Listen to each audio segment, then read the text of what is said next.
Freeport itu adalah sebuah sumber daya tambang emas yang dikelola sejak tahun 1958 oleh sebuah perusahaan Amerika. Sejak tahun 1962 sampai 2012 dia mendapatkan keuntungan 360,350,000,000. Indonesia cuma dikasih 1%, dan itu pun dibancak oleh partai-partai penguasa. Aparat-aparat itu dapat jatah 56 miliar per tahun. Rakyat-rakyat dari tepi-tepi di Irian itu yang pakai koteka itu cuma mengambil serpihan-serpihan aja, kalau ketahuan langsung ditembak di tempat. Bukan zaman dulu, saiki, zaman sekarang. Kemarin ketika terjadi peralihan 51-40 itu bohong, baru mau dibahas. Saya nggak ngerti ya, negeri ini nih tololnya. Udah tahu sumber corona dari Wuhan, dari Cina. Sekarang kalau yang dari Cina, baik yang masuk mau yang keluar, kagak apa-apa. Bayangkan itu, dengan terang benderang ingin membunuh rakyatnya. Nanti kalau ini dicatat lagi, ada yang tidak laporin lagi, gitu terus. Jadi otak kita udah nggak boleh dipakai. Sumber penyakit di tempat A, di tempat B, di tempat C, di tempat D. Yang lebih parah di tempat D. Lah dari tempat D kita nggak boleh mempersoalkan. Indonesia dan Pakistan akan lenyap dari peta dunia. Benar atau tidak, itu mungkin urusan berikutnya. Tapi kalau kita lihat formula daripada pengelolaan ini atau statement ini disampaikan oleh William Cohen. William Cohen ini adalah seorang menteri yang pernah jadi menteri pertahanan Amerika pada tahun 2000-an atau sebelumnya. Pokoknya tahun-tahun 90-an akhir, 2000-an dia menjadi menteri pertahanan Amerika, dan dia memberikan analisa seperti itu. Kalau saya sebetulnya sangat dakdikduk terus terang saja dengan adanya seolah-olah adanya perpindahan ibu kota itu sudah selesai. Maksudnya sudah terjadi. Kebetulan saya sempat punya kesempatan mengisi safari dakwah, acara dakwah saya di Kalimantan Timur. Yang namanya Penajam itu adalah sebuah daerah yang sangat polos, masih ya polos total, dan banjirnya itu setinggi langit rumah. Saya nggak ngerti ya, dan kita nggak boleh ngomong begini. Saya tahu omongan saya pun nanti mungkin akan dicatat lagi, direkam lagi, dilaporin lagi gitu. Saya cuma heran aja kenapa kok kita tega gitu. Ya oke, saya tidak mau bahas itu karena memang penjajahannya sedang berlangsung. Saya ulang saja, pada tahun 2025 dua negara muslim terbesar di dunia yakni Indonesia dan Pakistan akan lenyap dari peta dunia. Saya tidak bisa menjelaskan karena ini memang ada program NDI ya, yaitu 2015, 2020, 2025, 2030. Dan bahasan kita bukan ini, kita akan coba memahami ada apa dengan negeri kita, dan selanjutnya kita perlu memahamkan. Yang pertama, Indonesia kita di persimpangan jalan. Secara tulus saya katakan, apa yang saya sampaikan ini adalah sudah saya bahas sejak 15 tahun yang lalu. Kadang-kadang saya kalau buka materi ini, lucu nih, bahasan ini udah saya ulang-ulang. Bahkan mahasiswa sampai tanya, Pak, ini mata kuliahnya nggak ada hubungan. Tapi setelah berlalu sampai memasuki tahun 2020 ini, saya lihat semakin serius. Dikuasai sumber daya alam kita oleh pihak asing. Saya ingin mengajak para jamaah semua, para ibu bapak yang ada di sini.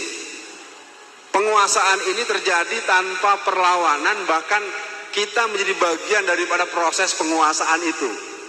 Ambil contoh, kalau ada anak mahasiswa S3 mengambil program metalurgi, planologi atau proses eksplorasi alam. Yang saya sering dengar, kalau ada orang kuliah di luar negeri, dia senang, apalagi di Amerika, di Eropa, dia gila. Kenapa? Karena dia dapat beasiswa. Bahkan ada teman saya pernah saya tahu dia diberikan biaya hidup 2 miliar selama 1 tahun. Terdengar besar, tapi dia membuat disertasi program karya ilmiah akhir S3-nya itu adalah memuat tentang peta tambang emas Indonesia. Wah, saya bilang kalau goblok itu.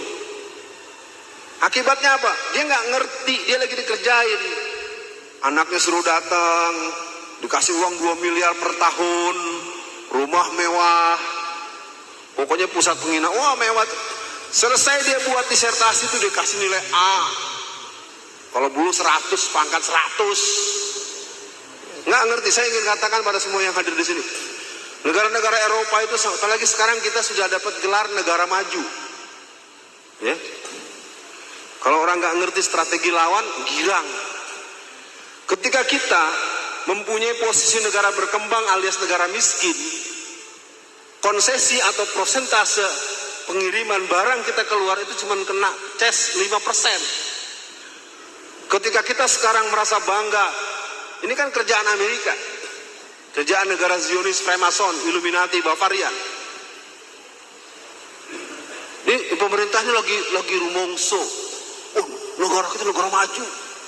Padahal dengan menjadi negara maju itu, sekarang proses konsesi dan persentase pembayaran ekspor itu naik jadi 20%. Wah, saya nggak paham. Memang karena kita tidak terlatih dengan diplomasi internasional, pola relasi politik internasional, akibatnya ya sudah. Yang pertama, udah jeblos. Apa mau diomong sekarang? Freeport itu adalah sebuah sumber daya tambang emas yang dikelola sejak tahun 1958 oleh sebuah perusahaan Amerika.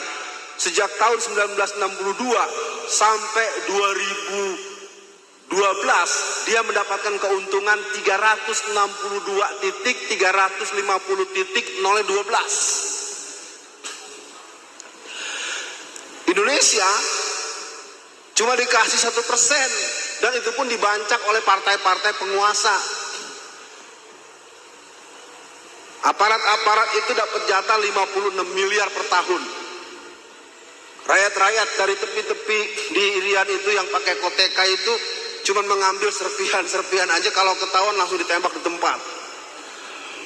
Bukan zaman dulu, saiki, zaman sekarang.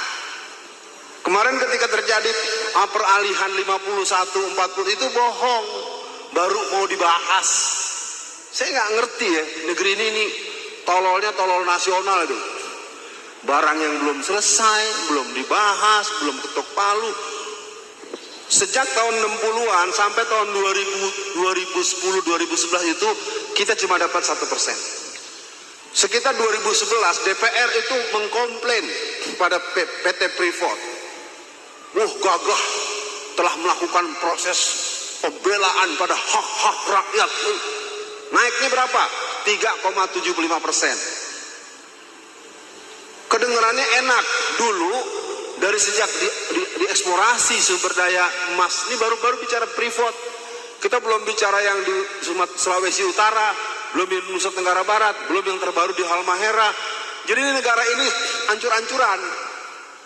Saya tidak bisa membahasakan kecuali memang penjajahan ini berjalan. Makanya saya tidak pernah mau bosan kalau di mana ada kelompok yang saya anggap akan berteman dengan saya dalam jangka panjang. Gue kasih tahu dulu kalau bahasa Betawinya, gue kasih tahu nih, kita ini udah dicek.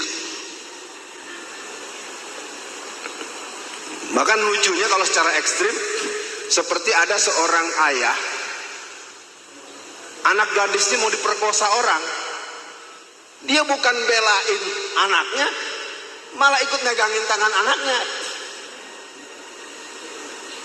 Maaf ya, mudah-mudahan jamaah jangan menganggap saya ngomong cabul, udah keterlaluan, gobloknya nasional ini.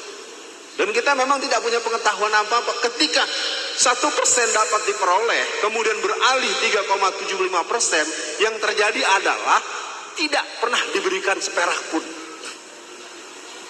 Terus terang saja kalau mau tuh, kita tuh dalam berbagai event kalah terus. Kita di rumah sendiri, kita dijajah, kita dirampok. Nah makanya orang-orang model saya ini memang itu terus diganggu terus. Dikit-dikit dilaporin polisi, dikit-dikit laporin polisi. Padahal saya bukan gerakan apa, ya. Posisi saya posisi resmi, diminta resmi oleh negara untuk jadi narasumber. Yang kedua, berkembangnya pola dan gaya hidup yang berakar pada ideologi sekuler, liberal, pluralis. Ini yang jadi persoalan kita hari ini, serius sekali. Pandangan-pandangan yang sifatnya dikit-dikit, oh jangan bobo agama, dikit-dikit agama musuh Pancasila, apalagi. Nah, pandangan-pandangan inilah yang sebetulnya membuat kita jadi sulit. Misalnya acara hari ini. Acara hari ini tentu tidak bisa dibantah, menjadi hadir sebanyak ini cukup disebabkan karena edaran Kementerian Agama. Saya baca juga. Tapi kita berserah kepada Allah, semoga seluruh yang hadir di sini sehat-sehat saja, semua yang bersama dengan kita, karena bagaimanapun semua tidak ada kekuatan kecuali dengan izin Allah Subhanahu wa taala. Ya, ini penting buat kita pahami juga. Kalaupun ada yang mencoba bersikap secara sepihak, tolonglah Anda pahami. Kita akan bilang, kalau sampai kita punya acara dipersoalkan bahkan dibubarkan, bubarkan mall. Karena mall tetap rame. Selama mall masih rame, pusat perbelanjaan masih rame, jangan pernah kita mau dibubarkan. Ya, kita akan lawan. Gitu ya moderator ya. Saya ngambil bocoran dikit dulu ya. Tadi ngobrol-ngobrol dengan moderator. Yang ketiga, penguasaan sentra-sentra strategis bangsa kita oleh tirani minoritas. Mungkin saya harus mulai bicara dalam artian kekeluargaan. Sekitar tahun 2010, saya pernah berbisnis telur asin. Kesannya kecil, tapi karena kebetulan memang saya juga orang Padang. Tahu Padang Pak ya? Ente orang Padang juga rupanya ya? Nih duo Padang nih, gimana ceritanya nih? Tapi orang Solo nggak merasa dijajah kan ya? Ini duo Padang gitu. Waktu itu kita produksi telur asin. Karena memang saya relatif sudah luas jaringan, akhirnya telur itu berkembang cepat. Ketika permintaan semakin banyak, saya tidak bisa beli telur. Dari 350 peternak itik, kuyuk, entok, soang atau sejenisnya, unggas-unggasan itu, 350 peternakan, satu pun tidak ada yang bisa kita beli. Kenapa? Karena setiap peternakan itu sudah dikunci oleh para pengusaha-pengusaha Cina. Yang ini 35 juta, 20 juta. Nah, ini penyakit petani-petani di kampung-kampung tuh, kalau sudah pegang uang 25 juta, 30 juta, pertama apa? Beli motor. Akhirnya duitnya nggak ada lagi. Padahal itu kan niatnya untuk beli pakan, buat apa? Buat pengembangan. Akibatnya, we nggak mau tahu lu punya utang sama we. Maka kalang tadi punya telur lu aja, telur lu kasih gue tiap kali. Akhirnya ketika saya pernah, karena terus terang saya kembangkan, waktu itu saya kembangkan menjadi supplier telur ke pedagang-pedagang martabak telur segala macam.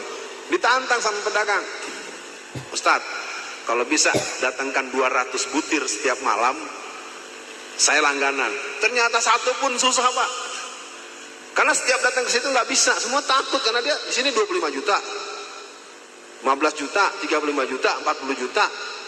Akhirnya pengembalian itu diekuivalenkan dengan uang yang 35 juta itu dia harus bayar dengan telur, dan harga telurnya ditentukan oleh si pembeli.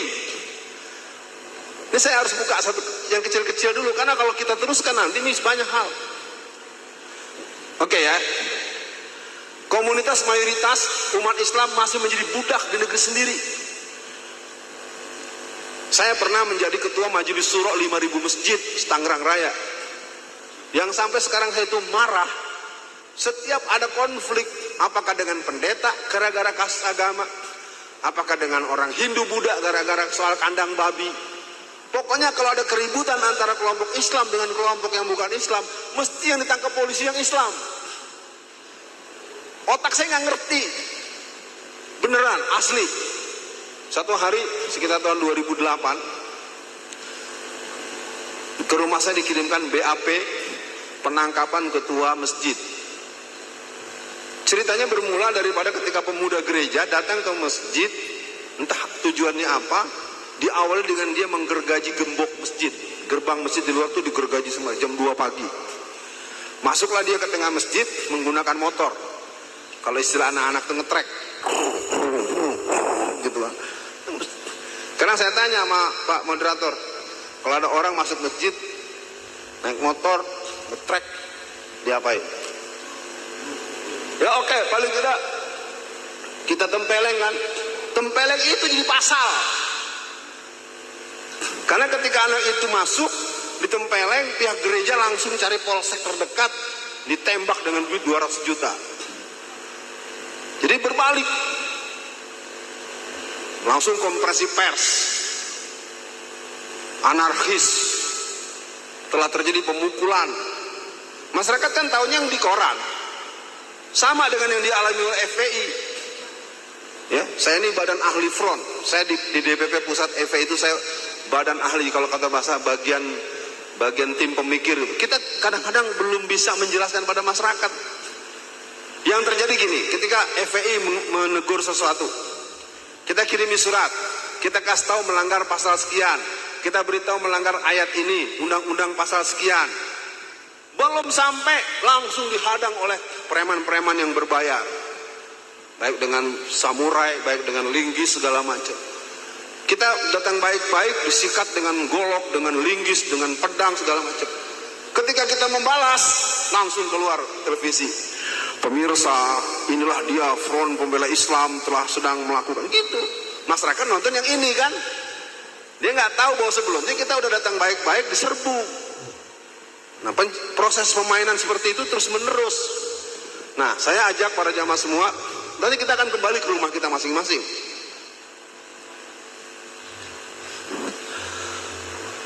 Ini mungkin pesan buat adik-adik kita, buat anak-anak kita. Karena terus terang, sekarang ini tentu hari Sabtu ya. Sabtu harinya ada yang sekolah, ada yang kuliah. Kalau saya coba tes aja juga mungkin juga agak sulit. Katakanlah misalnya di ruangan ini yang laki-laki, yang mahasiswa berapa orang? Mahasiswa itu artinya S1 ya. Yang mahasiswa 1, 2 orang. Oke, laki-laki. Ini kan yang umahat. Yang mahasiswi berapa orang? 1, 2, 3, 4. Berarti kan yang lain lagi pada kuliah. Gue gini-gini 30 tahun gue jadi dosen, gak ada kuliah Sabtu, kadang-kadang kalau pun sore. Ini terus terang aja, jadi acara-acara isinya nenek-neneknya, emak-emak aja. Tampangnya muda-muda, cantik-cantik.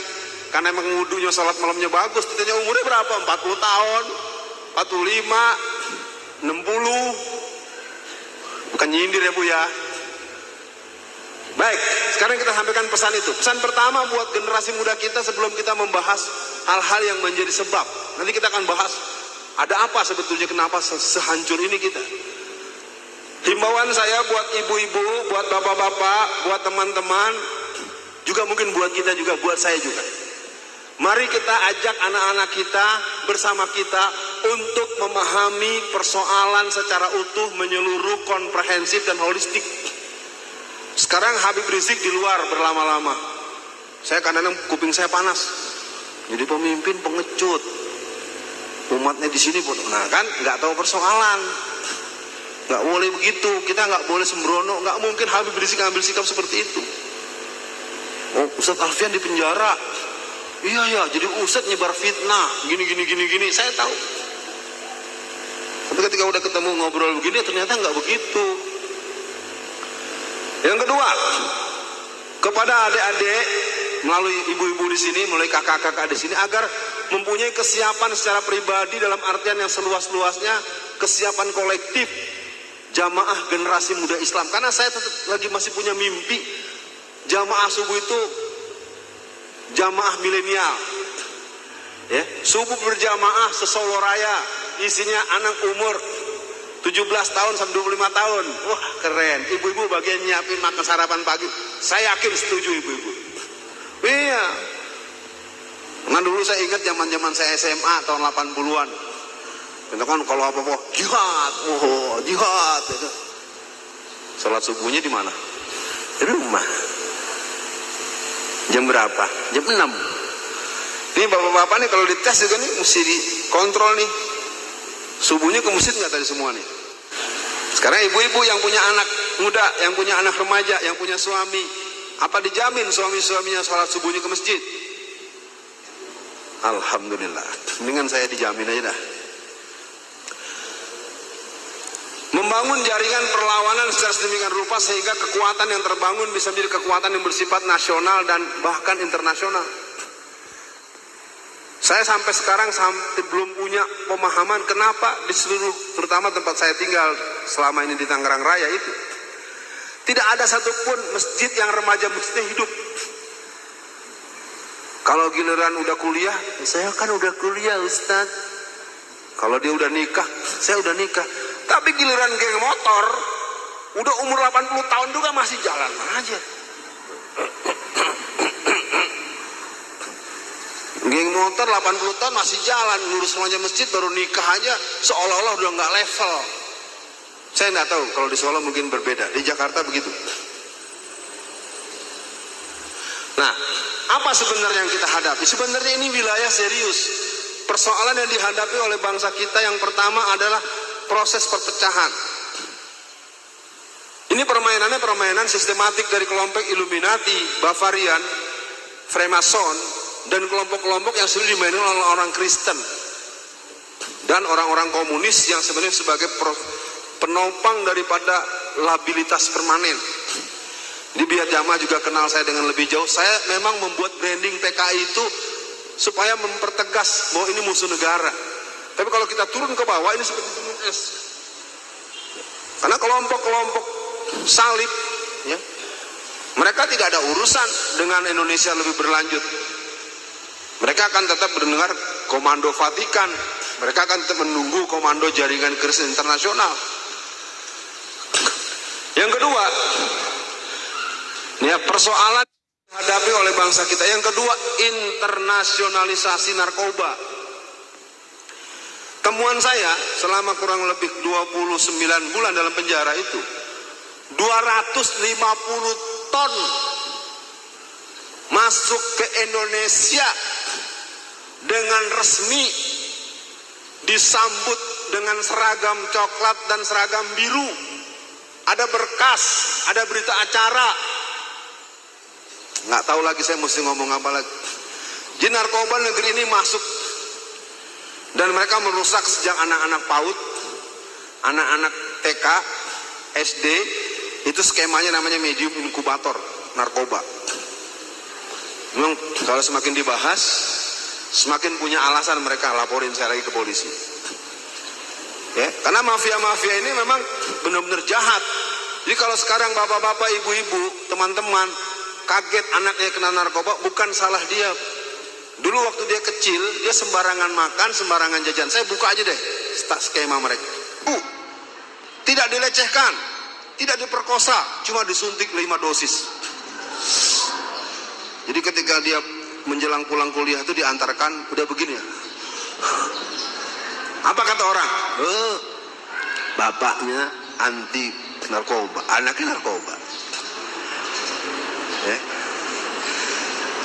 Memang mengerikan, makanya saya bilang kita emang sudah dalam cengkeraman. Ya, adanya sikap diskriminatif terhadap warganya sendiri. Yang aneh itu mayoritas tertindas. Ini sampai sekarang saya belum punya. Saya cek kemana-mana susah. Contoh misalnya teroris.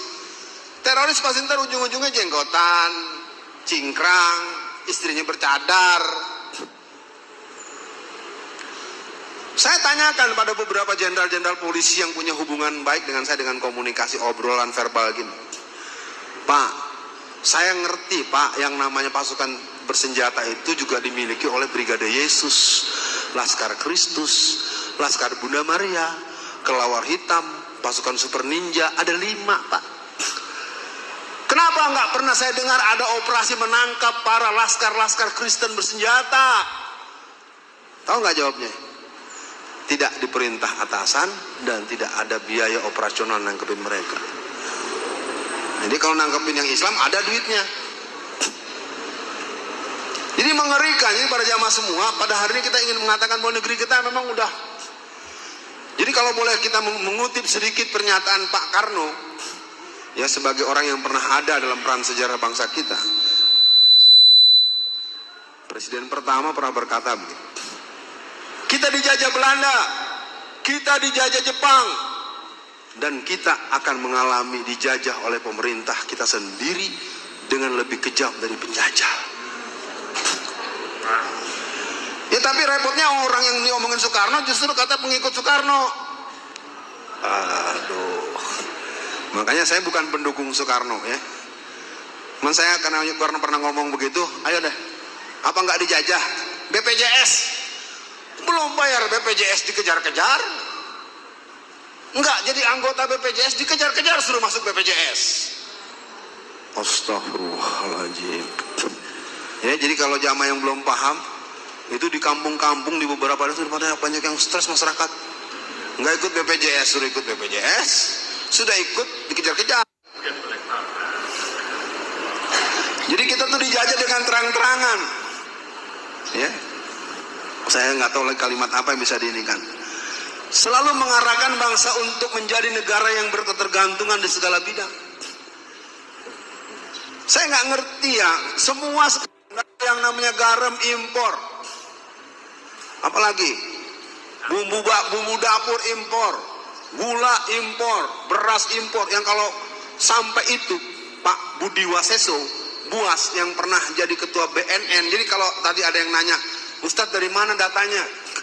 250 ton tiap tahun itu masuk ke Indonesia atas penjelasan resmi di hadapan publik oleh Bapak Jenderal Budi Waseso sebagai ketua BNN. Saya ada lembaran makalahnya, lembaran wawancaranya. Ketika si Menteri Perdagangan impor beras dari luar negeri, di Bulog itu masih ada beras sebanyak 1,5 juta ton. Coba bayangkan, kita punya tapi tetap impor. Kenapa? Ya karena semua partai kebagian. Jadi ngeri negeri kita nih, memang udah ampun-ampun. Makanya saya sendiri ya dalam bahasa saya sempat bilang juga pada istri saya, ini saya materinya yang mana nih? Saya punya 3 materi, tapi memang ini waktunya tinggal 20 menit mudah-mudahan selesai. Biar tanya jawabnya agak banyak dikit. Apa yang bisa kita lakukan?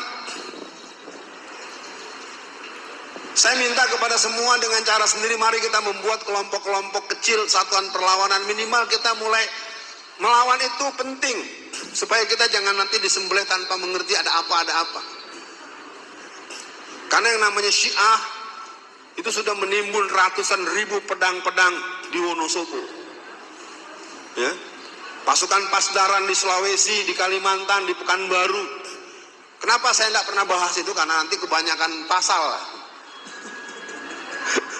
Udah ngomong PKI aja gue masuk penjara, ngomong Syiah lagi. Ya, belum ngomong LDII. Ya. LDI nggak ada yang berani bahas. Kenapa? Karena setiap yang membahas LDI pasti diserbu. Namanya Senkom. Senkom itu logonya seperti logo polisi. Ya, udahlah, ntar dibahas-bahas lagi. Satuan perlawanan artinya apa? Kita semua sadar. Kita jangan biarkan, jangan sampai negeri kita seperti yang dialami oleh Angola. Tahu Angola, Pak? Angola sebuah negara di Afrika pada tahun 2017 mengumumkan bahwa Angola tidak membolehkan masyarakatnya beragama. Karena utangnya banyak dengan Cina. Atau Zimbabwe. Zimbabwe itu dilepaskan hutangnya oleh Cina dengan syarat mengganti mata uang. Kita ini menyerahkan nyawa rakyat kita. Udah tahu sumber corona dari Wuhan, dari Cina. Sekarang kalau yang dari Cina, baik yang masuk mau yang keluar, kagak apa-apa. Bayangkan itu, dengan terang benderang ingin membunuh rakyatnya. Nanti kalau ini dicatat lagi, ada yang tidak laporin lagi, gitu terus. Jadi otak kita udah nggak boleh dipakai. Sumber penyakit di tempat A, di tempat B, di tempat C, di tempat D. Yang lebih parah di tempat D. Lah dari tempat D kita nggak boleh mempersoalkan. Rupanya presidennya dari Solo ya. Bukan dari orang Padang ya. Orang Solo tanggung jawab di akhirat. Telah menyerahkan orangnya ke sono. Bapak ini bilang, saya nggak milih katanya. Bapak ini bukan saya nggak ngomong-ngomong soal gituan. Jadi nomor 2, ini bisa sweet ya. Mungkin kita bisa awal dengan gerakan penyadaran. gerakan penguatan. Nah kalau yang ini mungkin pembicaraannya mungkin kembali kepada standarisasi normal aja. Karena kalau kita bicara ahriyah atau tahririyah atau bicara al-huriyah, nanti orang maknanya oh Hizbut Tahrir nih. Enggak, saya tidak ingin masuk pada wilayah. Saya ingin mengajak buat kita para jamaah semua tidak bisa membiarkan, jangan bilang negeri kita aman. Tidak aman. Saya sering bertanya walaupun belum punya jawaban sampai sekarang. Kalau mudah-mudahan sekarang ada yang bisa jawab. Siapa yang bisa belikan saya 2 bungkus saja alhami dan salami? Apa tuh? Apa tuh? Kan gitu. Ya kenapa bisa bilang apa tuh? Apa tuh? Itu adalah mie instan yang dikeluarkan oleh kelompok muslim. Kenapa bisa tidak laku? Kenapa Anda tidak pernah dengar? Kenapa Anda? Bukan salah kita, itu dikunci habis. Kenapa masyarakat hanya tahu koran Kompas? Apa itu Kompas? Komando Pastur. Merek yang lain, tadi kan Alhami dan Salami. Merek yang lain, titik-titik dan titik-titik. Itu satu hari untungnya 2 miliar. Koran Kompas dibagi gratis aja setiap hari itu keuntungan 500 juta. Makanya kalau dapat Ustaz Alfian Tanjung wah semua nih orang nih. Itu sebenarnya begini para jamaah, saya ingin mengajak kita semua ambil bagian aja, kita ambil bagian. Yuk, mudah-mudahan bisa lebih cepat selesainya. Apa yang dimaksud dengan perlawanan? Baik di tingkat pusat maupun di daerah, hal ini bisa ditempuh melalui kelompok-kelompok kajian, udah bagus nih. Berupa kelompok diskusi maupun gerakan-gerakan lokal disantuni oleh kelompok pemikir. Hal mana antar kelompok pemikiran, kelompok pelaksana di lapangan memiliki hubungan simbiosis mutualistis. Kita harus mulai buat kecil-kecil, nggak apa-apa. Kelompok jadi kajian-kajian jangan pernah berhenti. Walaupun yang punya liko 8, 9, 20 terus rutin. Ibu-ibu alumni SMA-nya dulu, teman-teman wali murid, wali santri, apapun namanya. Terus karena bagaimanapun ini nanti akan ada gunanya. Satuan perlawanan cukup. Apa yang dimaksud dengan penyadaran? Dilakukan melalui jalur pendidikan, diperankan secara luas, di penggunaan kelembagaan pendidikan formal, pusat-pusat kajian, majelis ilmu, tempat berkumpul masyarakat. Aktivitas dilakukan gerakan perlawanan sesuai dengan tingkat persoalan yang dihadapi dan teritorial dan kompleksitas. Saya pikir Kulon Progo dah dipelajari aja tuh, bagus betul.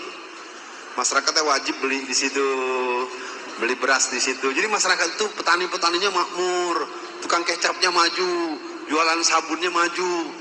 Padahal cuma 1 kabupaten kota. Sebenarnya ini yang punya bakat sebenarnya Pak Anies Baswedan, tapi Pak Aniesnya dimusuhin terus, diuyak-uyak terus. Ya, dan mereka kebingungan nggak bisa nyalonin presiden. Ya. Mungkin nanti Gibran jadi presiden cocok banget ya. Setuju? Wali kota juga.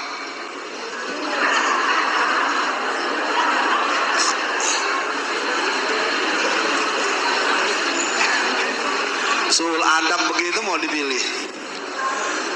Gerakan penguatan. Kesadaran telah dimiliki secara luas dan merata perlu mendapat penguatan. Baik secara nilai mental spiritual maupun nilai bersifat fisik. Pengadaan fasilitas dan dukungan real, peluang, dana, dan peran lanjutan, perorangan, komunitas yang telah tersadarkan situasi tentang Indonesia yang berada pada era penjajahan. Bisa melakukan tindakan lanjut yang terarah, memiliki rumusan tujuan yang lebih fokus, jelas, dan realistis. Misalnya, saya punya teman, itu anak-anaknya disekolahkan ke Cina. Gitu, contoh-contoh kecil tuh. Jadi ibu-ibu juga begitu tuh. Apa nih? Yang ini ahli apa? Contoh ya. Kenapa perusahaan-perusahaan Cina tidak pernah mengeluh dengan pajak? Ya, karena pengusaha-pengusaha pribumi suka kelabakan.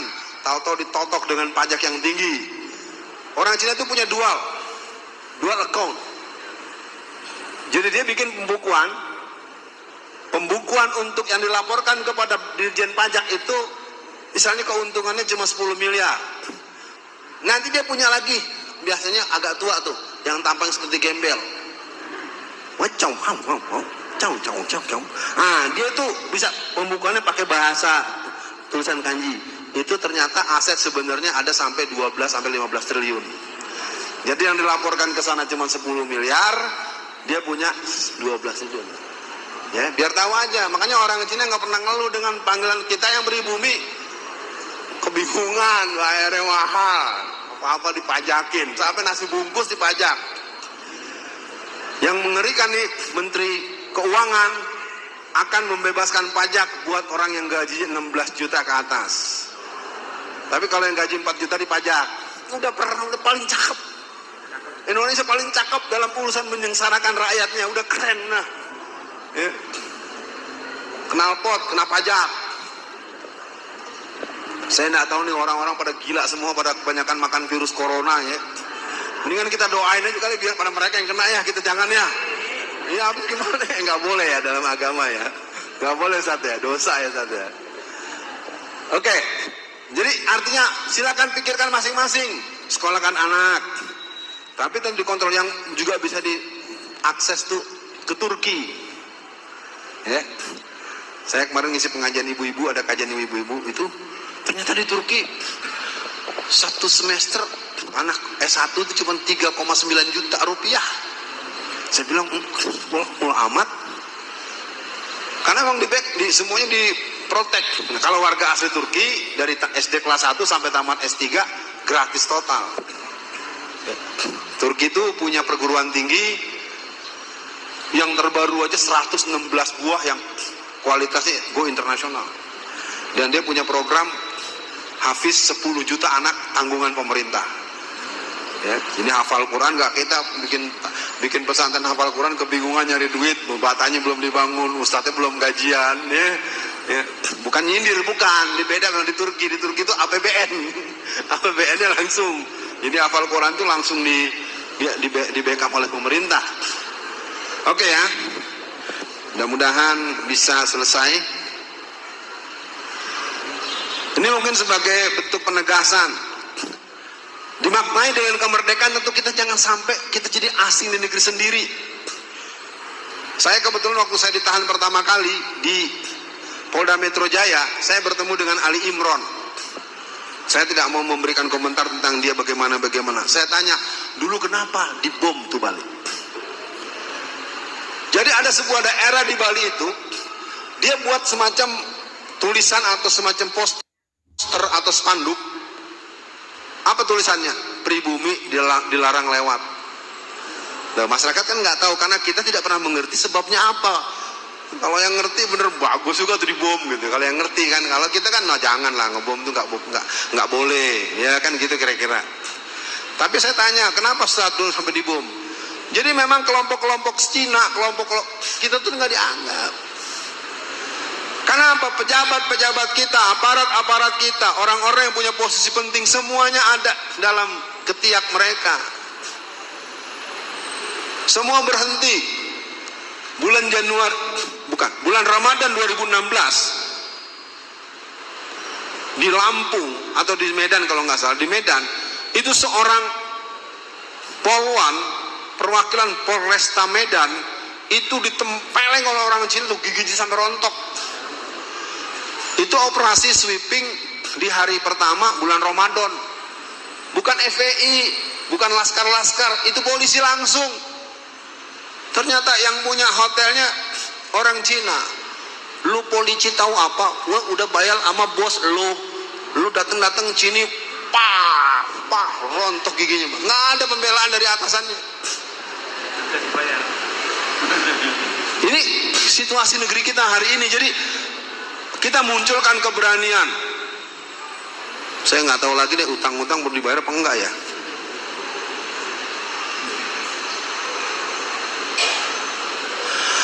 Akhirnya semua akan tergantung pada kita. Nih jiwa kepahlawanan ini yang mungkin perlu dibangun minimal di rumah dulu deh.